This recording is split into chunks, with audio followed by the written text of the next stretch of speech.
Life truth లోపల తండ్రి దండనలో ఒక హెచ్చరిక ఉంటుంది.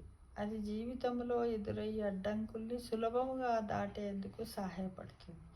ఒక తండ్రే అని కాదు, తల్లిదండ్రుల దండనలు అంటే తల్లిదండ్రులు పిల్లల్ని హెచ్చరించినప్పుడు అది హెచ్చరిక లాగానే ఉంటుంది. వాళ్ళ కోపం వస్తుండొచ్చు, కానీ అది జీవితంలో వాళ్ళు ఎదురు అయ్యే అడ్డంకులకి సులభంగా దాటేందుకు సహాయపడుతుంది. అంటే ఒక మార్గాన్ని ఒకరోజు మా నాన్న ఇట్లా చెప్పాడు, అది ఈరోజు ఇలా ఇంప్లిమెంట్ చేస్తే వచ్చినటువంటి ఈ అడ్డంకులు నేను సులభంగా దాటొచ్చు అనే విషయము తెలుస్తుంది. కానీ తల్లిదండ్రులు చిన్నప్పుడు మా అమ్మ మా నాన్న కొడుదురు ఇట్లా చేద్దరు, మా మమ్మీ మంచిది కాదు, మా డాడీ మంచిది కాదు అని చెప్పొద్దు.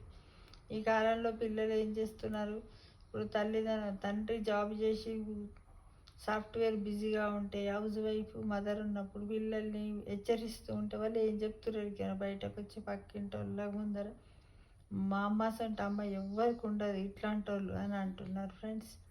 కంటే అమ్మలు ఎందుకు అంటారు, అమ్మలు ఏది చెప్పినా కూడా చిన్నపిల్లలు కాబట్టి వాళ్ళు అలా అంటున్నారు. మనం కూడా దాన్ని పాజిటివ్గా తీసుకొని వాళ్ళకు కొంచెం మనము మృదువుగా, సౌమ్యంగా, ప్రేమగా, అనురాగంతో చెప్పడానికి ప్రయత్నిద్దాం. వాళ్ళని ఏది హెచ్చరించినా కూడా ప్రేమతో నిండిన హృదయంతో మనం చెప్పడానికి ప్రయత్నం చేయాలి. ఎందుకంటే చాలామంది ఈ మధ్యకాలంలో పిల్లలకు 2-3 అట్టనే చెప్పారు, ఏంటి ఏం చేస్తున్నావు, బతకబక్కడికి వస్తలేవేంది రా అని అంటే, నన్నే మా మమ్మీ రాకుండా చేసింది. అట్లెందుకు చేసిందంటే మా అమ్మ లాంటి మమ్మీ ఎవ్వరికి ఉండరు, నన్ను మూడ్ ఆఫ్ చేసింది అని చెప్పడం జరిగింది.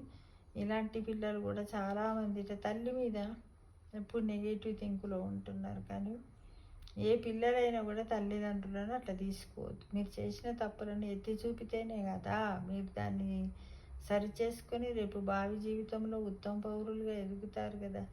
అందుకే అమ్మా నాన్నలు అలానే అంటూ ఉంటారు. వాటిని మీరు ప్రేమగా నేను తప్పు చేస్తేనే మా అమ్మ అన్నది, లేకపోతే ఎందుకంటే మా డాడీ అన్నాడు, ఎందుకంటాడని మీరు ఆలోచించుకోవాలి.